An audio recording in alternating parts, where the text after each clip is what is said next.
I always thought my wedding day would be the happiest moment of my life, but instead of joy, it turned into chaos. Never saw coming. One moment I was smiling in my white dress, and the next, everything exploded. My mother-in-law, with her cold words and fake tears, twisted my husband's mind right in front of me. And then he snapped. He yanked my hair, slapped me across the face, and shoved me so hard my head slammed into the corner of the table. What happened after that was even more shocking. Hello, my name is Nina Carter, and I'm 28 years old. For as long as I could remember, I had dreamed of this day, my wedding day, believing it would mark the beginning of a joyful new life. The venue was decorated with soft lights, pastel roses, and the gentle sound of violins floating through the air. Guests laughed and clinked their glasses, the scent of fresh flowers mingling with the aroma of the evening feast. As I stood in my white gown surrounded by people clapping and smiling, I felt like a fairy tale bride. I had chosen love, and I believed I was walking into something beautiful. Everything seemed perfect on the surface. My fiancé, now husband, Ethan Reynolds, was charming, well-spoken, and always knew how to make others feel comfortable. We had been together for 2 years, and I had thought we understood each other, believed we were building something strong, something lasting. I smiled politely as guests came to greet me, complimenting my dress, my makeup, my glow. I nodded, responded with warmth, doing my best to absorb every joyful detail. Then, through all the laughter and soft music, I heard a voice that immediately turned my stomach. "Nadir," the voice called, sweet on the surface but edged with something sharper, colder. "Could you come here for a moment?" I turned and saw Margaret Reynolds, Ethan's mother. Standing a short distance away, she wore a tight smile, her arms crossed over her chest, her eyes scanning me with judgment. There was no warmth behind that smile, only calculation. Her tone wasn't a request. It was a demand. I hesitated briefly, then politely excused myself from a group of friends and walked toward her. The moment felt strange, but I told myself to stay calm.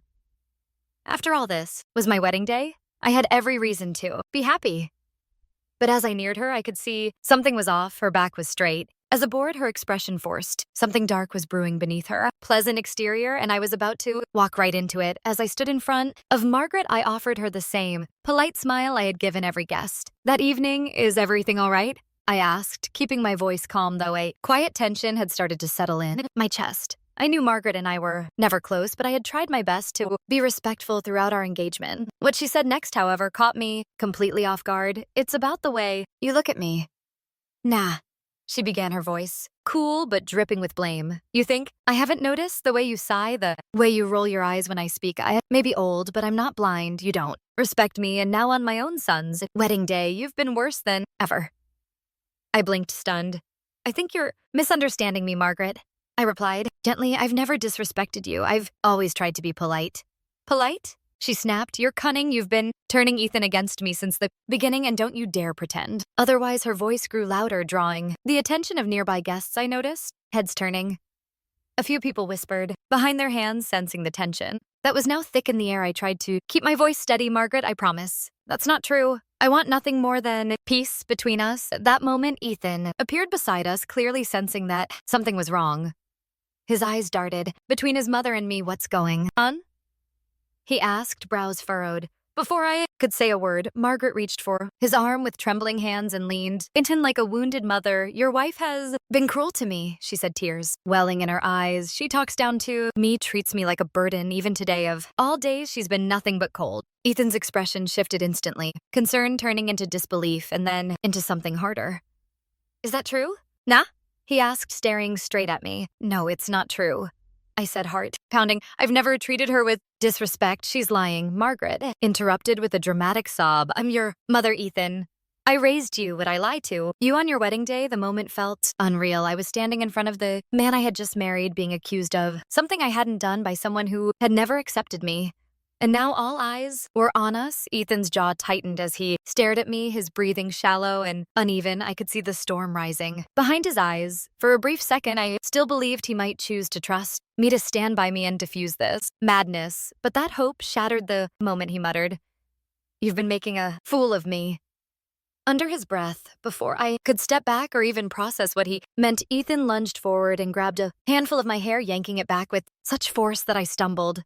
A sharp cry escaped my mouth as pain shot through my scalp. Gasps erupted across the room. I saw shocked faces frozen mid-toast, a few guests dropping their glasses in horror. Then came the slap. His palm cracked hard. Across my cheek, the sound echoing. Through the silent room, my skin stung instantly and my head snapped to the side. I barely had a moment to register what had happened before Ethan, eyes wild with fury, shoved me violently in front of everyone.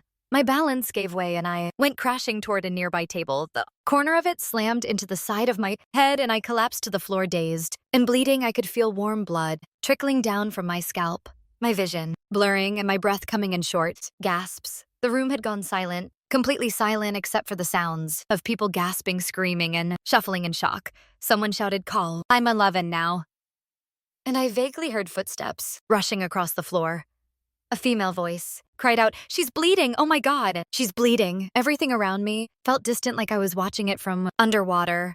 My heart pounded my cheek, burned, and pain throbbed in my head, but even worse than all of that was the truth crashing over me. The man I had just married had not only humiliated me, he had attacked me in front of everyone. Within minutes, red and blue lights began flashing outside the venue.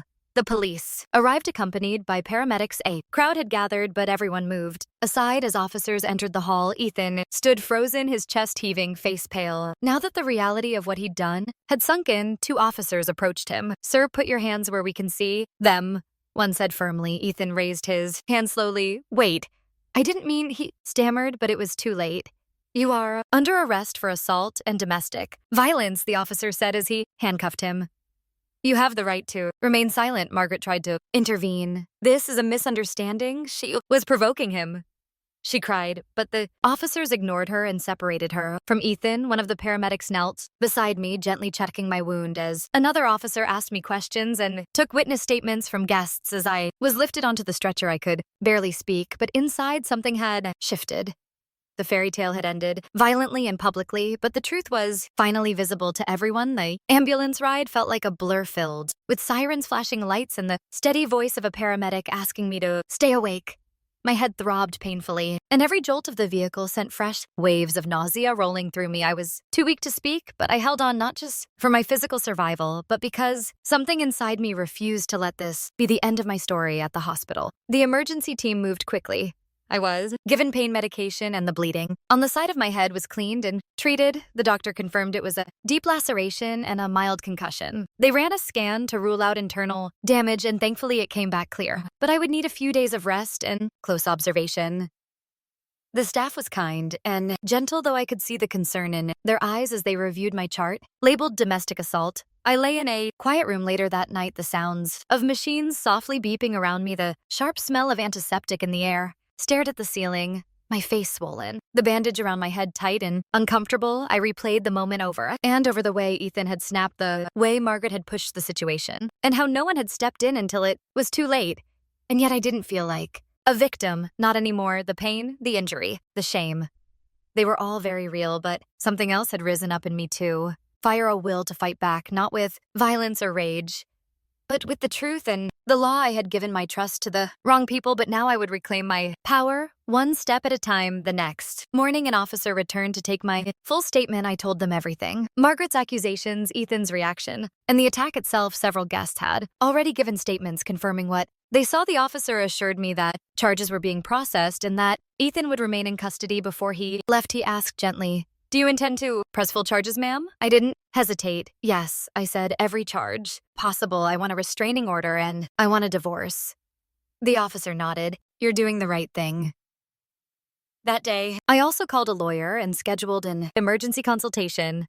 The wound on my head may have been fresh, but so was my decision. I would not go back. I would not be silenced, and I would make sure Ethan and Margaret answered for everything they had done after I was discharged from the hospital 2 days later. I didn't go back to Ethan's house or even to the apartment we were meant to move into after the wedding.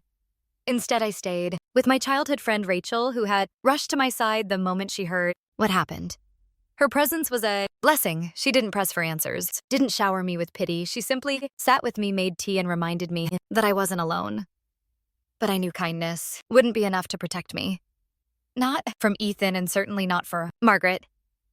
The incident at the wedding had only been the breaking point. Looking back, I saw so many signs: subtle manipulation, emotional pressure, Strange. Financial behavior I had ignored, now I wanted answers and I wanted proof. That's when I decided to hire a private investigator named Darren Cole. He came, highly recommended for handling sensitive domestic cases, and when I met him in his quiet office on the west side of town, I was struck by his professionalism and focus. Miss Carter said, flipping open a notepad, I understand you're seeking evidence. Yes, replied firmly, not just about the assault that's already documented. Believe Ethan and Margaret were hiding other things, financial things, I think. She controls his business accounts, and there were transactions I never understood. I want everything, any emotional abuse, any financial manipulation, any illegal activity if it exists. I want it uncovered. Darren nodded. Understood. We'll begin with background, check surveillance and bank tracing. I'll also gather character reports from people they've worked with or fired or fought with. If there's something there, we'll find it. While Darren got to work. On his end, I started collecting my own evidence too. I went through my emails, text messages, voicemails, anything that could support the claim that what happened at the wedding was an isolated event. I forwarded it all to my lawyer and copied it to Darren as well. Rachel helped me organize files and digital folders. And as the days passed, I could feel the fear inside me shrinking. In its place grew a sense of purpose. Wasn't going to just recover, I was going to expose them over the next 2 weeks. Darren worked quietly but efficiently. He checked in with me regularly, sending updates that made my stomach twist. Each time I read them, the more he uncovered, the more I realized how little I truly knew about Ethan and the world Margaret had built around him. One evening, I sat with Rachel at her kitchen table, laptop open, as we reviewed the latest findings. Darren had sent, look at this, I said, pointing to the screen. Multiple large transfers from Ethan's personal business account to a shell company registered under a fake name, but the address traces back to a property owned by Margaret. Rachel leaned in, her eyes wide. She's laundering money. I nodded, and she's using Ethan to do it. Darren's report also included interviews with 2 former employees of Ethan's company. Both had been let go under questionable circumstances. They described Margaret as controlling, aggressive, and dangerously manipulative. She had access to Ethan's financial systems and often authorized payments without his team's knowledge. One employee even said he suspected tax fraud but was too afraid to speak out at the time. Alongside this, Darren found something even more alarming: a prenuptial agreement Ethan and Margaret had secretly altered without informing me. My original signed copy was missing, and Darren discovered an updated version, filed quietly 2 weeks before the wedding, that included severe financial restrictions on me in the case of divorce. It was forged. My signature had been digitally manipulated. I forwarded everything to my attorney immediately. This isn't just about abuse anymore, I told Rachel as I sat back in the chair, exhausted but burning with anger. They've committed fraud, deception, and they were planning to trap me financially, even if Ethan hadn't hit me. Rachel placed a hand on mine. You've already survived the worst of it, Nina. Now it's about showing the world who they really are. I stared at the stack of printed documents and digital files. It was all there. The abuse, the manipulation, the lies, the crime. All I had to do now was bring it into the light.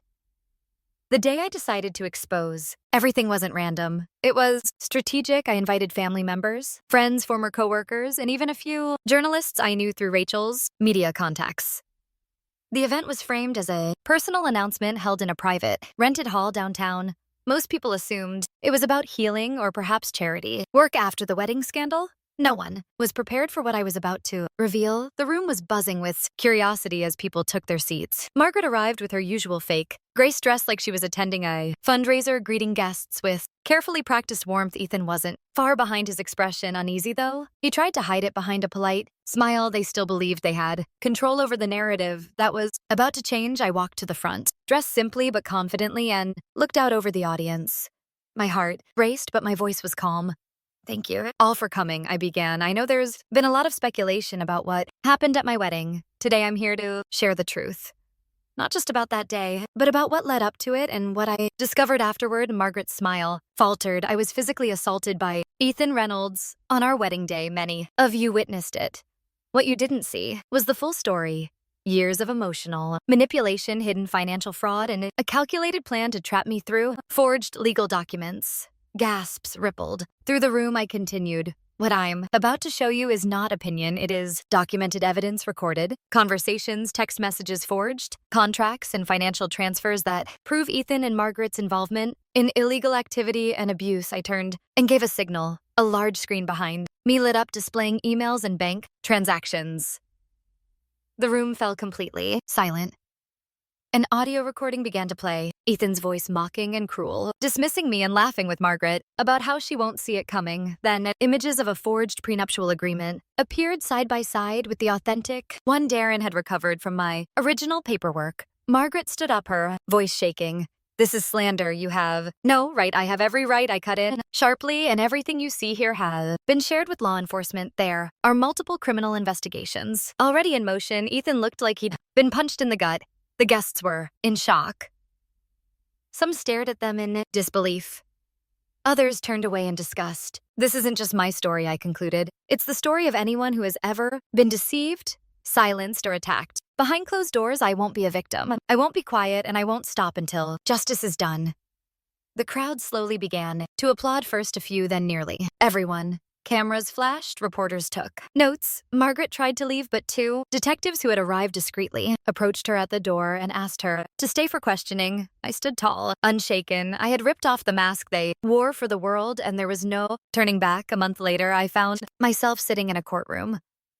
This time, not as a bride, not as a victim, but as a woman determined to take back her life. The air inside was cold, sterile, and filled with tension. On one side of the room sat Ethan and Margaret, both looking far from the powerful, polished figures they once were. Ethan's jaw was clenched, his eyes empty. Margaret looked visibly aged, her usual poise replaced with fear and agitation. My lawyer, Miss Harper, sat beside me, calm and composed, a thick binder of evidence open on the desk. Between us, we were prepared. We had documentation, digital records, video, clips, and witness testimonies. Darren's investigation had left no stone unturned. "Your Honor," Miss Harper began with a steady voice, "this is not just a divorce case. What we present today is a detailed account of abuse. Emotional, physical, financial, and criminal misconduct. We are seeking a complete divorce, full legal protection for my client, and formal charges for assault, fraud, and forgery." The judge listened, attentively, nodding slightly.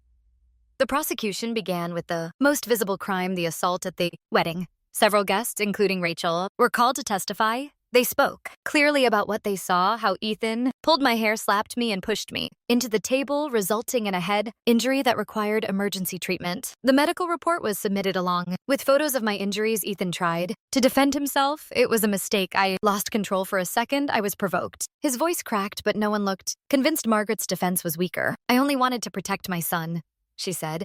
Twisted everything, but their words fell flat.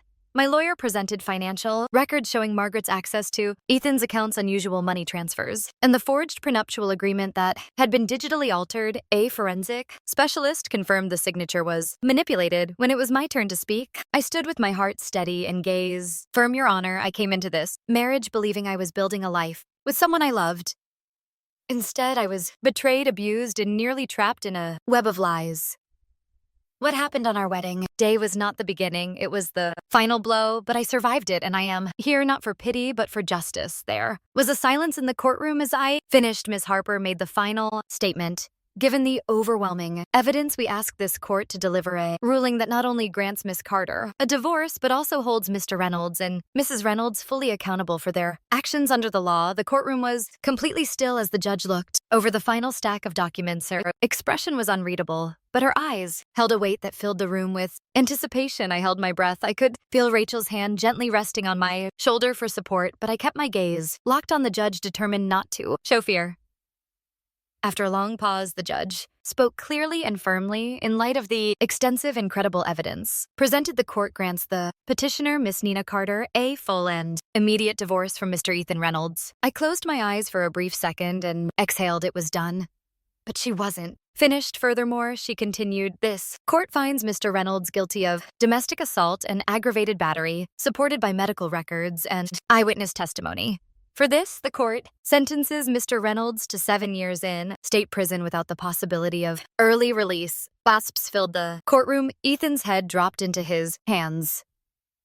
The judge then turned her gaze toward Margaret, who had gone pale. "Mrs. Margaret Reynolds, you have been found complicit in financial fraud, manipulation of legal documents, and aiding in the concealment of abusive behavior. The forged prenuptial agreement alone constitutes a felony under state law. You are hereby sentenced to 5 years in prison for fraud and conspiracy." Margaret let out a muffled cry. It echoed, strangely in the silent room where everyone was now looking at her with a mix of disbelief and disgust. The gavel came down. Court is adjourned. The sound of it was final, like a door slamming shut on a long, painful chapter of my life. As the guards led Ethan and Margaret out of the courtroom in handcuffs, I stood silently. I didn't gloat. I didn't cry. I simply stood tall, knowing I had done what I needed to do, not just for myself, but for every woman who had ever been silenced, every person who had ever been manipulated, abused, and made to feel small. I had taken back my voice, and this time no one could take it from me. Weeks passed after the trial, and with every passing day, the weight that had once pressed on my chest began to lift. The headlines faded. The public attention slowly shifted, and for the first time in a long while, I could breathe without fear. I wasn't just free. On paper, I was free in spirit. I moved out of the city and found a quiet home, nestled in the hills just outside a small town called Edenbrook. The house wasn't large or luxurious, but it was mine. It had a wraparound porch, a garden that needed work, and a view of the mountains that turned golden every evening. I spent my mornings with a warm cup of tea, watching the sunrise in peace. There was no shouting, no tension, no walking on eggshells. Just birdsong and wine through the trees. Rachel stayed in touch, visiting often and reminding me of how far I'd come. Sometimes we'd sit for hours talking about everything and nothing. She never treated me like a victim, only like a woman who had fought hard and won. Her friendship had been my lifeline during the darkest moments, and I would never forget that I started writing again, just small journal entries. At first, then essays, then articles. One of them about surviving emotional and physical abuse was picked up by a local women's magazine. The response was overwhelming. Messages poured in from readers who had felt seen, heard, and inspired. I realized that telling my story wasn't just healing, it was powerful. People still ask me sometimes, how did you get through all of it? And my answer was always the same: by refusing to let them define me. What Ethan and Margaret did was cruel, calculated, and damaging, but they didn't break me. They revealed who they were, and in the process, I discovered who I truly am: stronger, wiser, and more fearless than I ever imagined. As the sun set over Edenbrook, one evening painting the sky in shades of orange and lavender, I stood on my porch and smiled. The woman I once was, the hopeful bride in the white gown, she was gone. In her place stood someone braver, someone who fought back, someone who won. This was not the end of my story. It was the beginning. Thank you so much for listening to my story. If my journey inspired you, or if you know someone who needs the strength to stand up for themselves, please don't forget to like this video. It truly helps share these stories with others who need them. I'd love to hear your thoughts, your experiences, or your support in the comments section below. Every voice matters, and if you want to hear more powerful stories like mine, real, raw, and filled with truth, make sure to subscribe to this channel. Your support allows more voices to rise and more stories to be told. Until next time, stay strong, stay kind, and never be afraid to speak your truth.